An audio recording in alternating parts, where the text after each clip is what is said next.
Good evening and welcome. We are Worcester Polytechnic Institute's ChemE Cube team. We are so excited to share the progress we have made in hopes of entering the upcoming 2026 competition. Last year, our team was very small, starting with just a couple members and increasing to around 7 by the time of the competition. After our recruiting efforts this year, our team has grown to around 20 members, including multiple non-chemical engineers. With our increased membership, we were able to split into 3 fundamental units. My name is Vincent Hickey, and I am primarily part of the lab team. My name is Adonis Ventura, and I am part of the process design team. And my name is Sarah McCollum, and I'm a part of the entrepreneurship team. As a branch of WPI's AKI chapter, all of our members have been very invested in our project and are eager to present our findings so far. We will start off today by reviewing our Cube startup company and its unique advantages. Next, we will discuss the specifics behind our new and improved direct air capture process. Then we will spend time addressing possible safety concerns and how we will tackle them as the Cube's process develops. Finally, we will walk through the economics of our Cube's design. Meet LimeWalk, the key to decarbonization. Our distinctive direct air capture process will not only remove significant amounts of carbon dioxide from the ambient air, but will permanently sequester it as calcium carbonate in a lucrative and easily integratable process. We truly believe in LimeWalk's mission to help make industries become a bit greener without significantly modifying their existing systems. Environmental sustainability has moved to the forefront of the corporate agenda.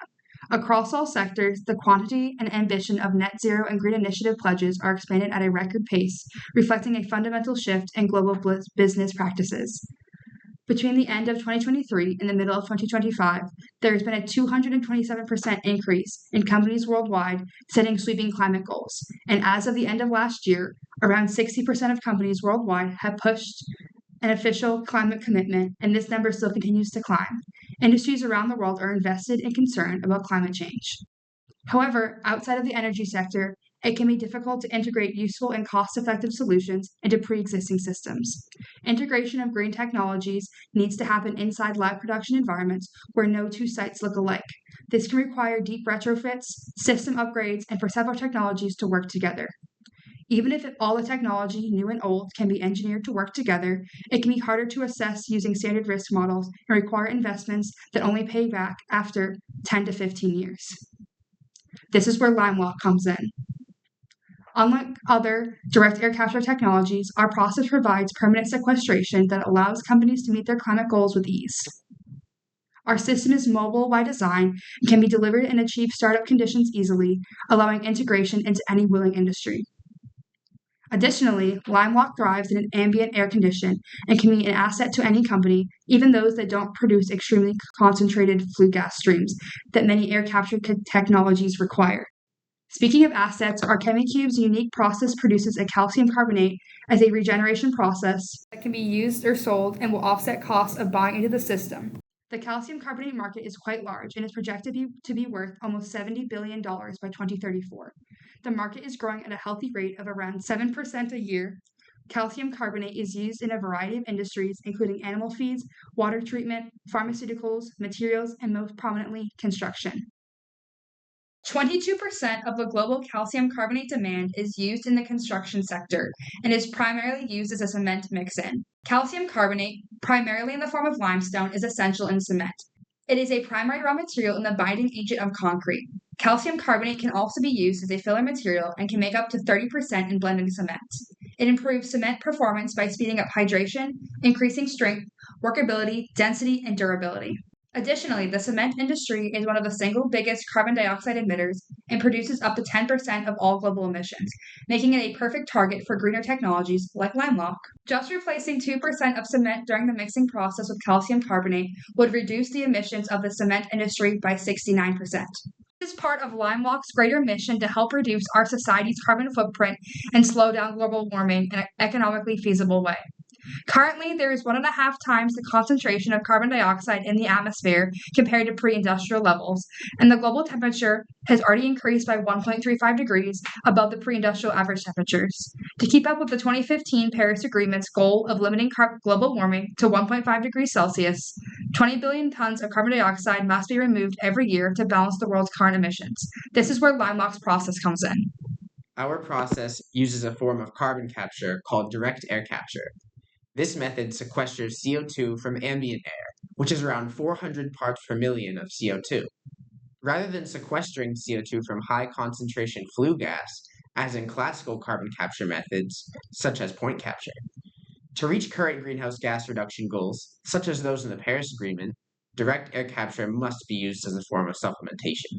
This method of carbon capture comes as a challenge, as it seeks to remove dilute CO2 from air, which is energy intensive. On the other hand, direct air capture is more flexible than classical approaches because it depends less on location and is able to remove historically released CO2 rather than preventing new emissions. Our direct air capture process uses a weak base anion exchange, otherwise known as WPI. More explicitly, our cube uses an innovative WPI resin called decarbon HIX, which is a treated form of Ecolab's Purolite A110 resin. Purolite A110 is a polystyrene-based macroporous resin with a reported site density of 2.5 moles per kilogram and particle sizes in the range of 300 to 1200 micrometers. In ambient air, CO2 commonly dissolves in water, forming carbonic acid.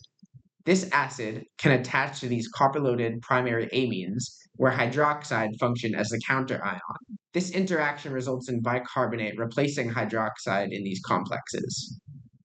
To regenerate the absorbed CO2, a calcium-rich waste brine is applied to the complex, forming a new complex with chloride ions and producing our calcium carbonate. After the waste brine is added and the product is formed, the hydroxide counter-ions will have to be regenerated, so lime leachate is run over the resin.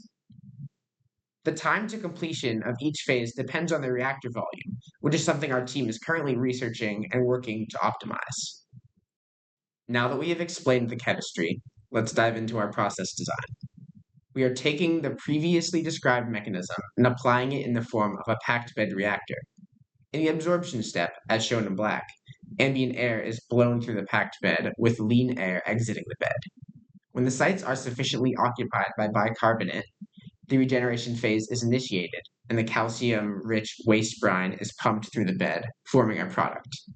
To reiterate, our process around CO2 primarily focuses on a simple absorption step, where CO2 is caught by the resin sites, and then a non-energy intensive regeneration step forms a product of valorization, calcium carbonate. After this valuable product is formed, it is ready to be industrially utilized, and thus, the absorbed CO2 is permanently sequestered. This design is exemplary of process intensification and modular chemical process intensification. LimeLock redesigns carbon capture to occupy less space while maintaining efficiency. Additionally, deployment is simple and economically viable, making it a valuable, modular chemical process as simple as receiving the cube and allowing it to autonomously operate. As a startup, it is important for us to have an IP plan. We plan to patent our novel device. With this patent, we will seek industry partners that share similar values. With these investments, we will further progress our technology and develop as a company. Finally, we will seek to work alongside the state and throughout various industries to reach greenhouse gas emission goals. Now we will discuss the safety concerns that we have considered for our design. In terms of leaks, we have ensured that there is a secondary containment around the bed. We suggest that if direct interaction with the cube is needed, gloves and goggles are used as an additional precaution. In terms of resin degradation and particles in effluent air, there could be concerns with inhalation and contact with eyes. However, the resin is non-toxic and the effluent will pass through a simple filter. All of these bring up minimal safety concerns. In terms of waste, we don't have many concerns, but we will have solids and liquids exiting the cube. Additionally, there may be a need to separate precipitates through solvent extraction to isolate the desired product. This is because some waste brines may contain barium and can form barium carbonate. For the case of unexpected pressure changes or clogging, a manual shutoff and control solutions will be installed. No hazardous side reactions are predicted, and depending on the composition of the brine, other precipitates may have to be separated through solvent extraction. Our largest concern is some calcium carbonate getting stuck in the bed, thus decreasing efficiency over time and causing pressure fluctuations. This is something our team is currently researching through experimentation and by looking into pH swing theory. In total, Our process is very safe, and more research is being done to minimize potential caveats. We performed an economic analysis on the cost per unit, our profit, and the net present value of our design for our customers. Based on a preliminary analysis, our production cost per cube is approximately $1,200, and with an estimated sales price of $3,000, our net profit per cube is roughly $1,700. This graphic here shows a breakdown of what our estimated production cost of one cube is. We left a large amount of wiggle room with miscellaneous expenses to account for potential changes in design, cost changes, or unexpected material costs that we simply cannot account for at this stage of our design process. Once we get more data from testing in lab, we can refine this further. The materials for our regeneration and precipitation can be sourced from the waste streams of other processes. The brine is usually sourced from gas wells, desalination plants, and cooling towers. Similarly, the lime leachate can typically be sourced from recycled concrete or some landfill waste treatment plants.